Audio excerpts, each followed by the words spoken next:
EVs became a bit of a divining rod with regards to politics. That's sort of the elephant in the room the last couple of years. And when it's the rational second vehicle in your house that you can charge at home that you bought at a much lower price relative to its sticker compared to your ICE alternatives, the politics wash away. It would not be political, it'd be the most rational decision they can possibly make. You've heard a lot about electric vehicles. Here's a twist you probably didn't see coming. Georgia, right here in the South, is leading the country in EV manufacturing investment. From the factory floor to your driveway, we'll connect the dots between innovation, industry, and everyday life. Let's get into it. Welcome back to the Battery Belt podcast, presented to you by the Georgia Network for Electric Mobility. If you've read the headlines, you'd either think the EV market is collapsing, or you'd think that the global EV market is booming and we're being left behind. But the data tells a more nuanced story. After years of rapid growth, incentives, and supply chain expansion, we're entering a phase where affordability, charging performance, consumer confidence, and used markets will increasingly be differentiators as we move from early adopters to mainstream adopters. Different parts of the US EV market are growing at different rates. At the same time, the United States is competing globally in a once-in-generation industrial shift. How we interpret this recalibration will shape manufacturing, infrastructure investment, and capital allocation for the next decade. To unpack what the data actually says, I'm excited to be joined by Jonathan Spoke, Chief Strategy Officer at Cox Automotive, and Stephanie Valdez Streaty, Director of Industry Insights at Cox Automotive. Cox sits at the center of one of the richest automotive data sets in the country and the globe. Jonathan, Stephanie, thank you so much for joining us. We're happy to be here. Thank you, Gabby. It's a pleasure. Truly. So to start us off, I ask all of my podcast guests the same question to start us off. In your opinion, what is the battery belt and why should we care about it? I can start with that. I think, it's great to live here in Georgia, right? We're seeing it firsthand. But I think you think about the battery belt in terms of jobs, economic growth, this is important for our Southeast industry.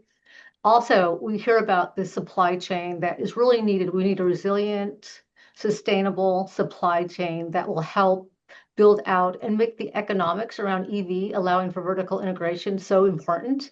And then thirdly, as we know with EVs, it's about the battery. So having batteries that can be built not only for EVs, but for stationary storage, and then also for national defense security. So I think those are the key reasons. And I think it's exciting to be part of Georgia to see that growing and having manufacturers move here and tier one and tier two suppliers following them.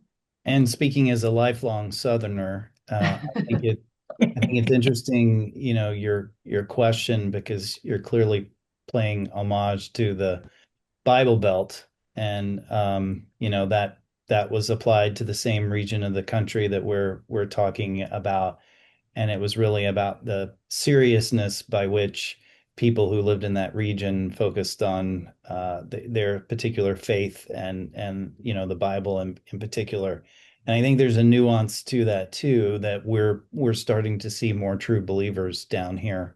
And the more that it's an economic reality and something that we're all seeing in our everyday lives, I think some of the questions about adoption in the past become moot topics, and I think it's happening right in front of us. Yeah, we've reached a real inflection point where a lot of people who wouldn't usually be excited about EVs and batteries are excited for a variety of reasons, whether it's they think the technology is cool, whether they're excited about new opportunities and new economic opportunities for the region, or they're just excited about kind of being part of the future in a way that is kind of seen as unconventional for the South. Like part of why I'm excited about the Battery Belt is that I think it's a real opportunity for an underdog story. Like I'd love to be able in 10 years to say that this was a true renaissance for the Southeast in a very globally forward industry. We agree. So Yep. yeah. It's exciting So times. Oh, definitely. Definitely exciting times. So, starting with the data, Cox Automotive, as I mentioned, has one of the richest automotive data sets in the industry. What is one EV statistic right now that you think that the market is misreading, or you wish that you could kind of shout from the rooftops a bit more from the Cox Automotive side? Yeah, I can start. Jonathan and I talk about this a lot. You know, you read the headlines, right? EVs are dead. Consumers don't want them anymore. They're no longer going to be part of the conversation. So what I like to highlight is looking at historical, right? If you look at 2020, we had about 260,000 units, right? And then go to 2024, about 1.3. That's about a 400% increase in volume. And then we all knew 2025, right? We had a lot of changes in regulatory policy, uncertainty just in general, right? The economy, interest rates, all that stuff. And so we And expected. don't forget tariffs. Oh, and tariffs. That's a big one. Tariffs. And they're back at it again, right? Just recently. So more Hmm. to add to that story. Fortunately, I don't think that won't impact as much, but yeah, the tariffs, so all these different headwinds. And so 2025, we knew it was going to be a lower volume or impact by that. And we saw Q3 as a record quarter. But at the end of the year, sales were down about 1.4%. So I think considering all those headwinds, it ended up pretty good. And so I think that's the thing I like to note is that we're part of this electrification journey. There's going to be, increases, big boulders in the road. That's going to be a slowdown, and that it's part of the natural adoption curve. And we just haven't added additional headwind with all the other stuff that's going on in the world. Yeah, and I would say, and I say this regularly when I'm in front of all kinds of different audiences of people in the industry or connected or even outside the industry.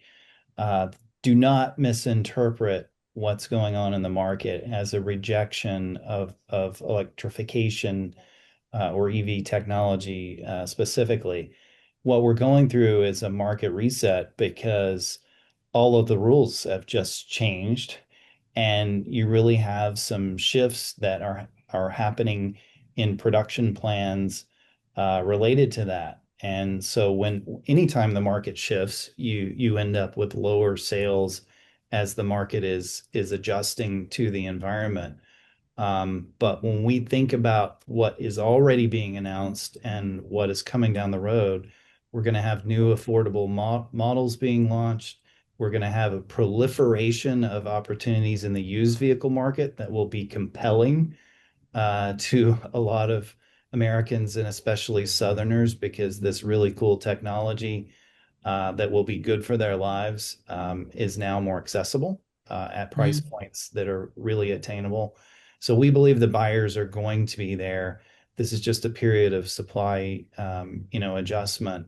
But fundamentally, let it be clear that we believe in the continued advancement of electrification, and it's a key part of all of our planning, and it's a key element of our long-term strategy. So, this is not a moment to give up on it. I agree. I have nothing else to add. You guys Yeah, both said it some so good well. news to like get through all the noise. Yeah. Oh, definitely. I call it practical optimism. It's like I Yep. realize that we're in a Yes. messy transition, but I also have a long-term optimistic view of the market. And I think we've got huge potential that this becomes less political. That's sort of the elephant in the room the last couple of years is unfortunately EVs became a bit of a divining rod, with regards to politics. And when it's the rational second vehicle in your house that you can charge at home that you bought at a much lower price relative to its sticker compared to your ICE alternatives, the politics wash away. And what is an underpinning to all of this environment is we find that people who own EVs love their EVs and are True. very committed to sticking to them, and that's super powerful. Yeah, the latest Yep. stat I saw was that 97% of current EV owners in like a latest survey would JD would buy Power. another Yeah, EV. JD Powers just We saw released that. that. We like to say that at least 90% of EV owners will stick to it, because that comes from our own research. But yes, if you choose to quote JD Power, that's your prerogative. I Yeah. I am an equal opportunity quoter. I quote everyone's good data. Paren, JD Power, Cox Automotive. It's all good Good. stuff. But I will say that I'm slightly partial to you all because you are one of our founding partners. I'll give you guys that. Thank you. So on that same note, what do you think a healthy EV market would look like in 2026? I can start too with like going into 2026, it's pretty flat, right? Because of all the things that there's no more carrots. Those are gone. The IRA for new use leasing, which leasing was huge, right? As we know. And also the sticks, right? You had EPA changes. There's no fees for non-compliance. You had the California Act revoked or whatever. So all these things came into place. So I think I think it's going to be pretty flat. But as Jonathan mentioned, there's about 22 new EV models being launched this year. Few affordable, right? Kia, Toyota. I like to talk about Toyota since they have such a halo effect and they Mhm. have two affordable EVs coming out this year. And so I think that's something to watch. And then I think it's still a small part of the market. It's about 2%, the used EV, but a lot of off-lease vehicles coming. And so I think we're going to see that the later part of this year. So I think those are a couple of things to watch. And meanwhile, infrastructure is going to continue to be built out. We know there's a lot of negativity around the NEVI funding and NEVI rollout, but those are going to start to hit this year and next year because of the planning process. So I think we're going to start to see more of that built out in the upcoming year. Yeah, and I would emphasize the importance of hybrids. We Mhm. are definitely seeing actually an acceleration in hybrid share of the market. So when you add EV and hybrid together, we're actually seeing an acceleration in the decline of ICE, of what is being sold. So we're past peak ICE, and that picture is not changing. It's actually declining even more rapidly. And frankly, in an environment that is totally free market and there are no regulations or rules and there are no carrots being offered, hybrids are a logical stepping stone for consumers to get exposure and to feel more comfort. And it's a step in the right direction, in terms of fuel economy and the goals of actually having, the car park produce less emissions, and be more efficient for the economy. So I think that's a good viewpoint too. And a lot of manufacturers, yes, they may be pulling back on some of what they had originally been planning to do with EVs, but they're not replacing it, with ICE vehicles. They're largely moving to traditional hybrids and plug-in hybrids. Yeah. Yeah, I and was I'll just just oh, oh, go ahead, I Stephanie. was just going to add on to that, like to point out, I have a data point for traditional gas hybrids. 38% year-over-year growth from last year. And that's through November year to date. That's our latest data point. So it just shows the impact of that segment. And then another piece of data that our car buying study showed is that ICE and both ICE but mainly hybrid owners seriously, 50% seriously consider it an EV. So I'm saying this to point out that you have this pipeline of consumers that buy hybrids that are really a good, that's a good target to target for a future BEV owner. So I think we're building this pipeline of people getting familiar with different powertrains that ultimately lead to pure battery. Yeah, the only thing I'll add on the hybrid side that I'm excited about, is that even China, the world's biggest EV market, has a pretty high percentage of hybrids, in a way that the US kind of just didn't have. So it'll be really interesting how that mix of hybrids and EVs shake out over time, because I think that's just like an important part of the overall adoption curve over time for large, similarly spread out geographically markets.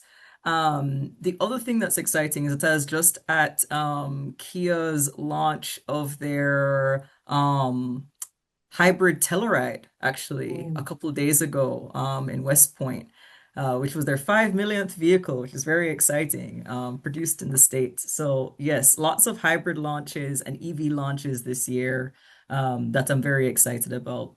So Jonathan, question for you. Moving from chief economist for 15 years to now your new role as chief strategy officer. Congratulations yet again.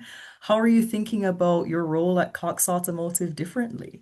Well, first, I've been a part of the strategy team at Cox Automotive and actually Cox more broadly for most of my 9 years here at Cox. And my original getting into economics, which a lot of people, especially in the auto industry, know me by, was really applying economics to strategy when I had a similar strategy role at a home building company headquartered here in Atlanta 20 years ago. So I've now come full circle. But economics remains a very key part of our strategy team. And as we were chatting before we started, I'm just stepping away from the detailed analysis and the forecasting behind it, but I believe very much in the importance of having a perspective of where the economy is going and how the economy is changing. As you introduce this topic, what we've developed is muscle around getting well beyond headlines and into the details and understanding why the economy and the auto market is changing. And look, my job, I like to describe my job is ensuring that Cox Automotive is going to be successful 5 to 10 years from now. And related to that, as I told you before, electrification is one of the key tenets that we are very, very much focused on. We want to have our own perspective of what will the sales look like in new and used? How is the car park changing? How do we see that changing around the country? What areas have reached tipping points? And what does that tell us of the future? And oh, by the way, we've got great litmus tests of what happens when you have Chinese manufacturers in a marketplace in Europe and in the UK. What happens to adoption when incentives and are taken away or rules are changing? So we've got this great global experiment going on that we can learn from and help to predict where things are going here. So but strategy is a whole lot of fun. It's fundamentally about making bets about the future and really, really helping. So I've stepped out of I was kind of in the press booth reporting on what's going on. Now I get to call some plays, and that's super fun for me. We look forward to all of the big strategic bets from your end. Stephanie, also for you, please tell the audience more about the Georgia EV Brain Trust, especially since you've now taken the helm as the new head of it. Yeah, so as you know, Gabby, Tim Eccles, previous commissioner, started I think like 10 years ago. And so the EV Brain Trust is a group of industry, academia, nonprofits, charge point operators, startups around the whole electrification ecosystem. And we come together on a quarterly basis to share best practices, talk about challenges, talk about ways to collaborate to address issues, connect people with opportunities. And so it's really a great opportunity to meet with a group that's really dedicated to helping improve and removing obstacles for electrification in Georgia. And so it's a fun, and I'm glad that you're a part of it. I think there's a lot of good conversations. And yeah, it's just been a really, I think, really good opportunity to kind of learn more about the day-to-day challenges and then what these companies are thinking about short-term and long-term as they navigate these policy changes that we've been talking about, which can cause a lot of havoc, especially for these smaller companies that can't pivot as quickly or have the capital to support while things are in flight. Definitely, definitely. Looking forward to all of the future EV Brain Trust meetings and updates. So, moving back to the used EV market and hybrids, because lots of interesting things happening in those two parts of the market. How does the growth of hybrid sales change strategic positioning for EVs in the broader US automotive market, if at all? It can be a big strategic change, but it can also be just another segment that's growing alongside it. I mean, I think if you think about Toyota, right, along all like the last few years, they've had this powertrain approach. And in the last year, definitely because of all the changes, we've seen manufacturers start to pivot to add more hybrids into their product pipeline, right? And so I think we're going to continue to see that to match consumer demand. And I think, once again, as I mentioned, with our survey, people are considering that our hybrid drivers will consider full battery electrification. So I think it's a good time to have options, because I think right now we're in this period where at the end of the day, you need to have the right product, the right price, the right consumer experience. And so the pure electric isn't the right powertrain for every individual, right? And so I think having options, which we keep hearing about, is going to be important. Yeah. And, an element of perspective, every hybrid sold has a battery. And the more experience we have with battery, the more scale we can get to US production of those batteries. It has implications to the health of recycling and Mhm. how we help ensure that what goes into those batteries are circular and we're not doing damage to the economy that's actually worse in dealing with an electrified vehicle. So we think that this path is certainly not a negative, and it's giving consumers an opportunity to really experience technology. And you know, I have been the Smoke household has had at least one hybrid, in our garage for 20 years. Oh, nice. I bought one of the very first Toyota Camry hybrids that became available back in 2006. It was a 2007 model, but I literally got one of the first ones that came to Georgia, and now we only have hybrids, one plug-in hybrid and one traditional. And it certainly has positioned me, especially my experience with my plug-in hybrid. I am totally ready for the right battery electric vehicle. I know the use case. I know the convenience of charging at home. I know exactly how much it costs me from Georgia Power. And I love the fact that my plug-in, I gas up maybe once every 3 months, something like that.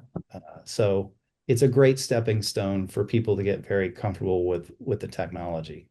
Yeah, definitely. I also think to both of your points on the optionality of hybrids and EVs, when you look at the top three in terms of global automotive sales for the past 2 years, like Toyota, Hyundai, Motor Group, etc., they've had a portfolio of options to consumers for at least the past 2 decades. And that's probably a key differentiator in their success of staying in the top three for so long. No question. Yeah, and Toyota is fascinating from a strategic point of view because the whole industry was rushing aggressively to EVs and skipping hybrids, and Toyota reluctantly kept it. They were ridiculed for a while for having that position a few years ago. It turned out, especially given the circumstances we went through here in the US last year, to be the optimal strategy. But what Stephanie and I have seen in the data is that the number one brand in the mind of American consumers as it relates to electrified vehicles is Toyota, even though they really didn't have a lot of true EV options, in their portfolio. But one of the most important signals that I've seen over the last couple of weeks that just underscore don't count out electrification is the fact that, okay, the king of hybrids um, announced that one of their most important products is all EV starting with model year 2027, the Highlander. Yeah. Because this is clearly a company that's doing quite well with just hybrids, but sees the future and sees the importance of continuing that journey. And I bet you that vehicle is going to be really popular. Oh, definitely. People love Toyota and Honda and Hyundai. Like the Toyota Highlander came out, and I have friends who don't work in EVs who sent me the press release about the Toyota Highlander saying that their mom might finally buy an EV because the Toyota Highlander came out in an EV. It's truly really entertaining to watch. And I'm really excited to watch that this year. Switching gears a little bit, how central is the used EV market to the next wave of adoption? We've touched on this just a little bit, but want to dive a little bit more there. It's critical. And Jonathan, I might not have the stat right, but if you look at just the vehicle sales, like used market, is it like 70% of all sales? It's a huge, like used Oh yeah. market is huge, Yeah. It right? And it that it dwarfs it. provides, yeah, and Compare it new provides, retail to yeah. used, it's almost four to one. It's huge, right? And so it provides access to consumers when they're looking for affordable ICE. So for EVs, similar, right? It's going to provide access to EVs. And as we've talked a little bit about, there's, the IRA incentive was a great way to sell new EVs, and 1.4 EVs released since 2023. And a lot of those Mhm. are going to come off lease. I think our forecasts are about 330,000 this year. And so consumers are going to have a lot of different options for EVs at different price points, different that high tech, right? And so I think the used market is very important. But once again, I think addressing whether it's new or used, you have cost, um, convenience, and confidence are the things that we continue need to address. So like with used EVs, it's that battery. So making sure that customers or consumers, dealers are aware of what the battery health is, and also what is that infrastructure in place if they're thinking about buying one. And then the one other thing I'll mention on the used EV is the total cost of operation, right?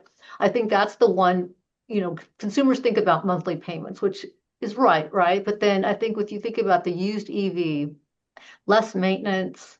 And if you can charge at home, that even makes it a stronger value proposition.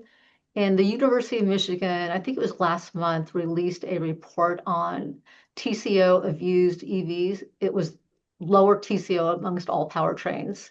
And they did it with 17 cities. I think it was Boston and San Francisco are the only two cities where if you didn't charge at home, it would cost more. So I just point that out that I think just from an overall value, it's a great option. Yeah, and I'd like to just emphasize what Stephanie just said. Consumers who can charge at home experience the best that an EV offers. And I think it's key to such strong loyalty to staying electric because they do find it's actually more convenient and more cost effective. So, I have continued to sort of push this perspective that if you had the opportunity to sell an EV to replace just one vehicle in households who have multiple vehicles but can charge one of those vehicles at home, the market potential in the US today is 65 million EVs in operation that we think people would love. It would not be political. It'd be the most rational, decision they can possibly make. And we only have a little over 5 million. So we think that there's going to be more and more demand because people are they're what are we reaching the inflection that you mentioned, Gabby? I always call it a tipping point. We have reached tipping points because people see their friends and family owning EVs or plug-in hybrids, and they realize that actually this is pretty awesome, especially if you're not trying to have every use case in the world, like towing and driving on a Right. 600-mile road trip, things that, yeah, ICE vehicles are better at doing. But if you're just hanging out in Metro Atlanta and driving to work every day, that EV I can park in my garage and charge overnight is the perfect vehicle. Definitely. Stay tuned for part two of our conversation with Jonathan and Stephanie, where we discuss what influences the EV market and the future of mobility. Thank you for listening to this episode of the Battery Belt podcast. Be sure to follow us for more on how the American Southeast Battery Belt is shaping electric vehicle and future mobility, innovation, industry, and everyday life.